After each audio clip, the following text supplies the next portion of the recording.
This has to contend as one of the wildest places in Britain. This is North Uist of the Outer Hebrides. And I've come here to explore one of the most fascinating and complex environments to be found in Britain. It's this, the Sea Loch. This giant, complicated tidal estuary affects everything that lives here, from the tiniest mollusk on the bottom of the sea to the people and the birds that live on the land.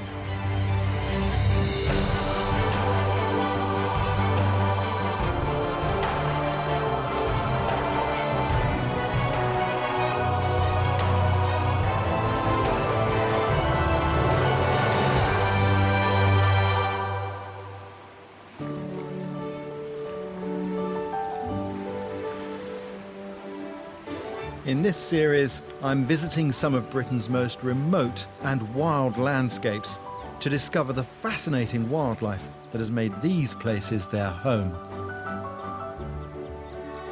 This time I've come to North Uist, an island in the Outer Hebrides off the west coast of Scotland.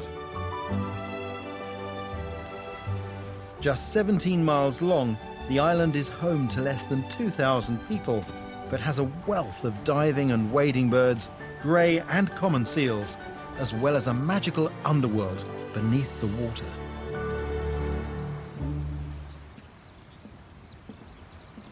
The landscape of North Uist resembles a giant waterlogged maze with more water than land itself. Freshwater pools called lochans are scattered like sequins across the island, and the rocky eastern face is shaped by the ragged shoreline of Loch Maddie, the largest sea loch of North Uist. It's incredible to think that I'm 4 miles from the opening at the bay to Loch Maddie, and this is still Loch Maddie. That's still tidal water there, that's salt water. And strangely enough, you even find seals here 4 miles inland. The sea loch creates a natural harbour that shelters these common seals from the harsh sea wind. They've hauled out to rest on the rocky outcrops that are revealed at low tide. We really are lucky to live on an island. The coast is so interesting. It's a fantastic place to explore, but of course you have to be careful. The tide comes and goes twice every day, and as I'm speaking to you, I can see the water inching in towards my feet, and it's all too easy to get cut off. Here in this inlet, you can see the sort of volume of water involved. That black line, that represents the high water mark. And when you consider that extreme high tides in this part of the world can reach to 5 meters in depth, it's an unimaginable volume of water. The intertidal zone, the section between low and high tide, teems with wildlife that has evolved to cope with this ever-changing landscape.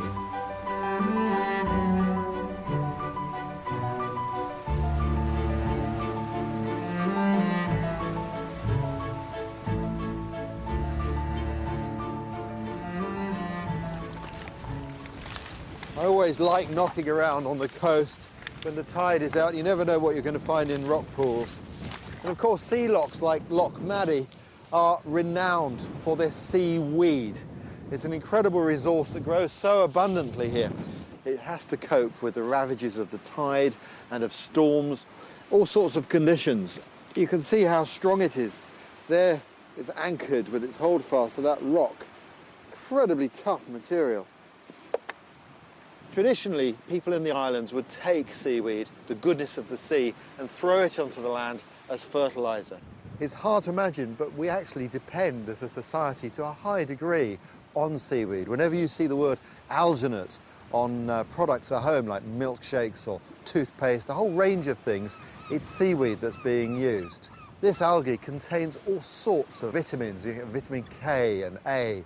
It's very nutritious, very rich in minerals, in iodine, and it even contains protein.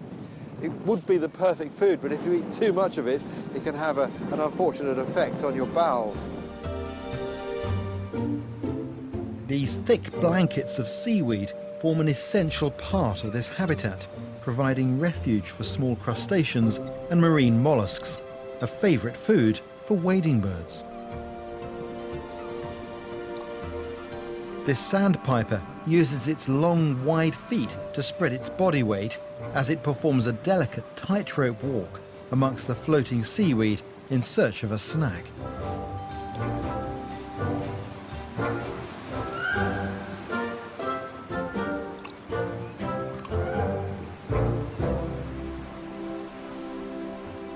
Mostly it's knotted wrack and bladder wrack that has these air chambers in it. Of course, when the tide comes in, they act as floats, and all of the seaweed will be standing up, and then it's much easier to see what's in amongst it, if, of course, you can get in the water. And that's my intention. I want to get into this loch and have a proper look at what's on the seabed. To do that, I'm going to have to go diving. I'm heading out to the centre of Loch Maddie to explore the plants and creatures that live below the low tide level.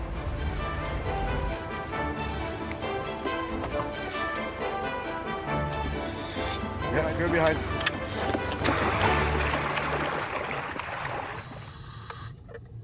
These tall spires of bladderwrack are like living cathedrals.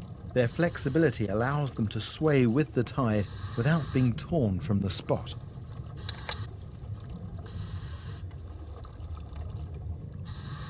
As the water gets deeper, the wrack is replaced by this brownish sugar kelp that provides refuge for a diverse community of sea creatures, like this spider crab.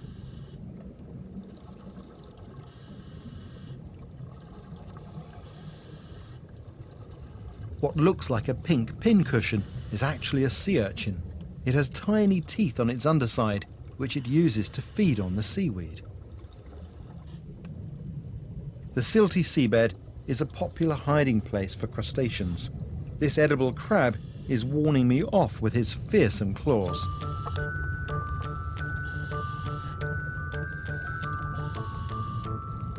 While I'm down here, I'm going to gather some ingredients for my supper, including this giant green sheet of sea lettuce.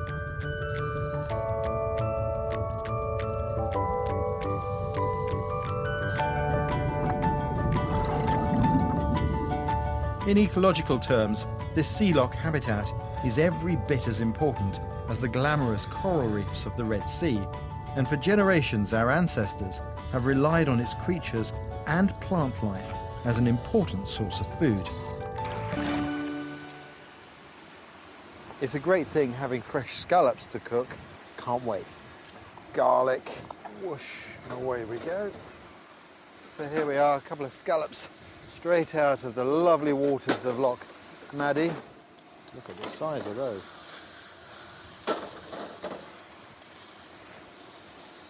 Put a little bit of lemon juice in there. Now, this is the sea lettuce that I collected while diving. Look at that, isn't that beautiful? And all I've done is put it into some fresh water, and that can be eaten just as it is. Scallops a la Loch Maddie. A little bit of sea lettuce, very simple. And the lovely thing is, you can taste the ocean in this meal. Absolutely delightful. Oh, lovely.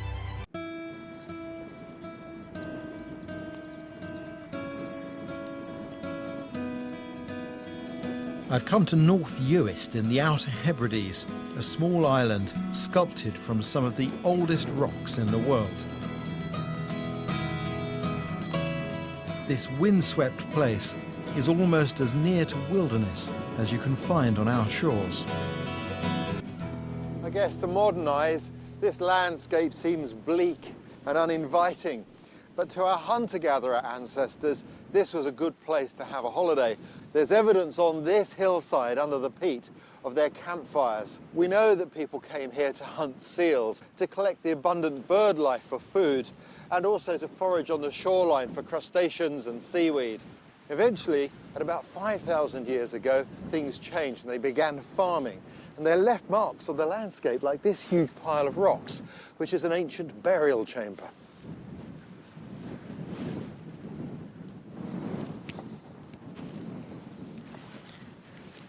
I find structures like this awe-inspiring. When you come down here and you look into this chamber, you can see the regularity of the stones. You can see the size of them. And you can sense the hands of the builders as this structure was made.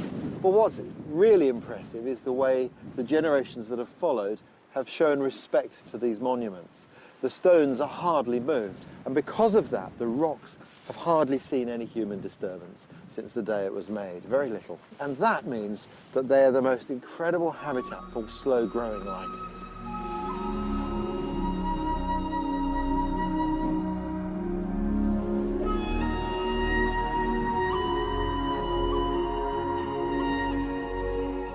North Uist isn't a land you can conquer, but one our ancestors learned to adapt to. Today, just 2,000 people live here on this watery, wild island. The people of North Uist really live cheek by jowl with nature. You can really feel that in the weather. I mean, today it's blowing a gale. You can't avoid nature here. And right in the centre of town, I found sign of otters. That's an otter's dropping. It's a special name. It's called a spraint. And you can see where the animal has moved. So when it comes up here, it's created this depression in the ground and is exiting that way. And of course, then it goes onto the road. Well, how do you track on concrete? Well, I've got an angle here. It's coming onto the road. That's an entry point, and it must exit at some point. And we say, well, normally when any animal, humans or an otter, moves in a direction, it normally looks at where it's going to. And directly opposite this point, there's an opening in the wall over there. And that's where I'm going to look.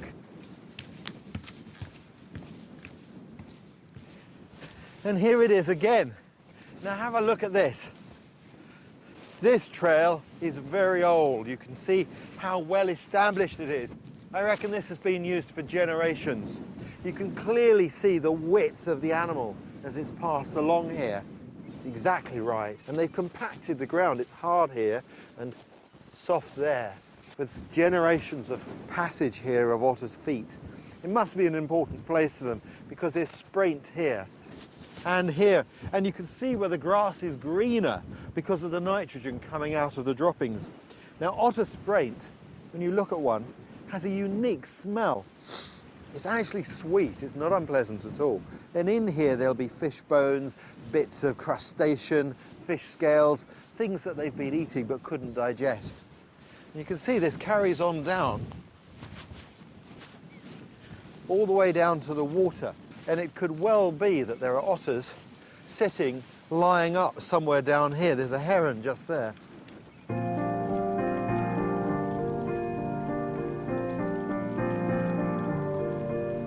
No sign of an otter, just this grey heron intently stalking the shallows, using patience and a sharp beak as its weapons of choice.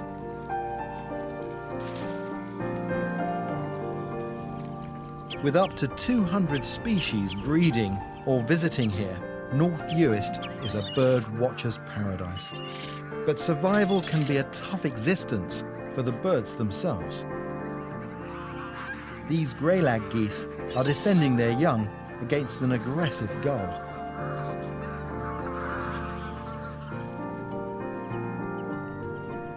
And a predatory kestrel is quartering the ground, where a vulnerable lapwing chick has a lucky escape.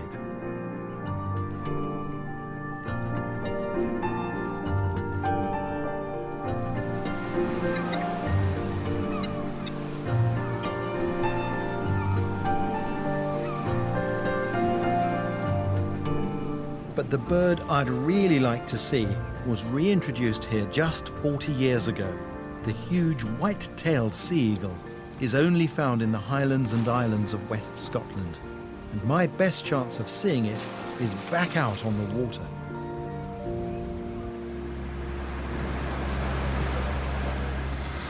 The weather here is often unforgiving, so sea eagles like to nest just at the edge of the sea loch, where there's a bit of shelter and where they have access to fish and seabirds that form the main part of their diet. Oh, yeah, yeah. This one there. Yeah, you can Yeah. see the white tail. Better get outside now, proper look. Yeah, yeah. Coming with me is Andrew Stevenson of Scottish Natural Heritage and RSPB officer Jamie Boyle. This female is being heavily mobbed by some seagulls trying to protect their nests. They seem undeterred by her giant wings that span up to 8 feet.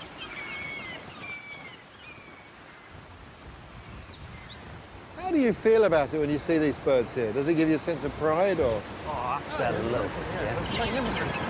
This pair have been incredibly successful as well. You know, they established in 2003 and they produced a chick straight away, which is unusual for the first breeding attempts. Normally they fail a few times. They produced a chick first year. I think they failed the second year, but since then they produced twins every year. Wow, that's so brilliant. they've been a big part of the Scottish population. So our presence here will have pushed the male bird away? Because the weather's been so rough, he's been sitting down for the best part of 24 hours, not doing anything, so he's going off for, certainly with the rain going off, he's going off to dry off, but not bothered with us. One of the things about seagulls, they are very sensitive around the nests, and, you know, we don't want people to come and see them, but we don't want them to be disturbed, and they are very, they get very nervous around the nest, and people approaching, going too close, to bring them off, and the birds shout. Whereas you come by boat, or you're at a safe distance with a telescope, you can sit and watch them in comfort, and you can watch them acting naturally as well. I mean, that's the best thing of all, is to observe nature without yourself being observed. I mean, the US are fantastic for wildlife all around, and there's lots of different things to watch. But when one of the top predators moves in, and they're so good to sort of watch and see, absolutely privileged to be coming and seeing them, you know. The sea eagle is native to Britain, but became extinct here in the last century after heavy persecution. It's wonderful to sit back in our landscape, and definitely worth the ride, despite the weather. You can see how rough it is. Fantastic, though, to go out and see the sea eagles. And again, you know, it's a bird evolved for these conditions. It copes better than we do. But at times like this, you know, I really respect the people who live up here. They're very hardy. Just going out to do your daily work, fishing or diving for scallops, you're putting your life on the line. I think that's what makes the islanders special people.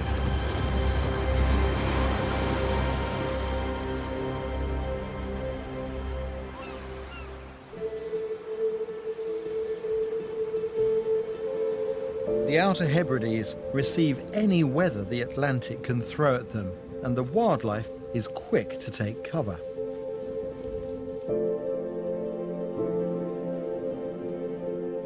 This short-eared owl makes a final dash across the field in search of food before the rain sets in.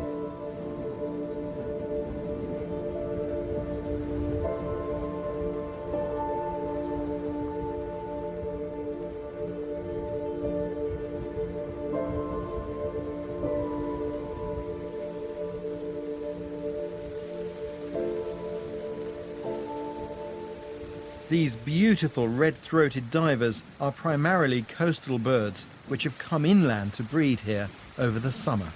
The smallest and lightest of the loon family, these divers are monogamous and form long-term relationships with their mates, something to keep them company on a rainy day. And it looks like I've got company too. The otter has decided to make an appearance in the loch. This otter's picked absolutely the worst moment to come out. It's pouring with rain. He's lying on his back with a fish in its mouth, having a merry old time. Wow, fantastic. I think he's going inland with the tide as it comes in. He's just feeding on the edge of the advancing tide. One thing to remember with otters is they are very shy of people. And what you need to do is make sure the wind isn't taking your scent towards the animal. And as I have here, as I've come off the skyline and just down on the bank so that I'm a little bit more concealed. You don't have to wear lots of camouflage. You just have to be able to position yourself in the right part of the landscape. Of all the mammals I can think I've watched, nothing seems as playful as the otter. Even when they're feeding, they look like they're having just a whale of a time. They're fantastic. Now there's an Olympic swimmer. And down we go again. Have a little breath of air. Fabulous to watch.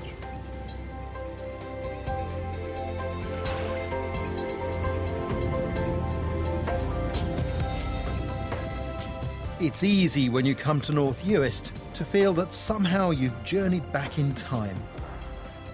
Reminders of the past and an ancient way of living are all around you.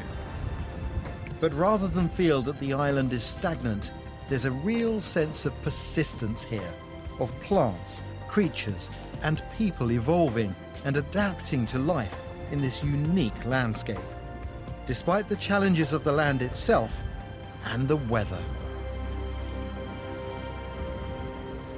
Well, I have to say, the Hebrides have not disappointed. North Uist truly is a wild place. Every time there's something worth seeing here, it seems to get really wet and we all get drenched. But maybe that's the magic. To come to a place like this, you have to expect to be tested by the elements. And if you're prepared to put up with a little discomfort, well, the rewards speak for themselves.